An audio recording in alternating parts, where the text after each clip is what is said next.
સર્વે વૈષ્ણવોને મારા જય શ્રી કૃષ્ણ. બેઠકજી છઠ્ઠા શ્રી મધુવનના બેઠકજીનું ચરિત્ર.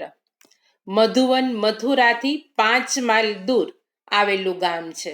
તેનું અર્વાચીન નામ મહોલી છે. આની આજુબાજુએ આવેલા વનને મધુવનના નામથી ઓળખવામાં આવે છે. વ્રજના મુખ્ય 12 વનોમાં મધુવન પહેલું વન છે. સારસ્વત કલ્પમાં શ્રી કૃષ્ણ પ્રભુએ પોતાના ગોપ બાળકો સહિત અહીં ગોચરણ લીલા કરી હતી અને મધુ નામના દૈત્યનો નાશ કર્યો હતો. તેથી આપનું એક નામ મધુસૂદન પણ છે. અહીં તપસ્યા કરતા નારદજીને ચતુર્ભુજ સ્વરૂપે પ્રભુના દર્શન થયા હતા. અહીં તપસ્યા કરતા ધ્રુવજીને પણ પ્રભુએ દર્શન આપી ધ્રુવ લોકમાં અચલ સ્થાન આપ્યું હતું.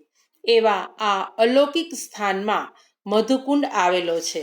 ત્યાં સુંદર કદમના વૃક્ષ નીચે શ્રી મહાપ્રભુજી બિરાજ્યા હતા.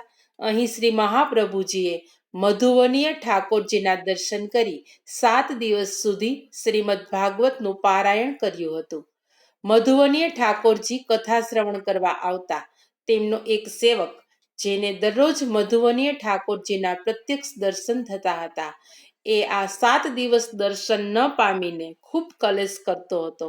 તેને ઠાકોરજીએ વહેલા આવીને દર્શન કરી જવાની યાજ્ઞા કરી હતી. અહીં આજે પણ મધુકુંડ ઉપર કદમના વૃક્ષ નીચે શ્રી મહાપ્રભુજીના બેઠકજી બિરાજે છે. સેવાનો પ્રકાર સુંદર રીતે ચાલે છે.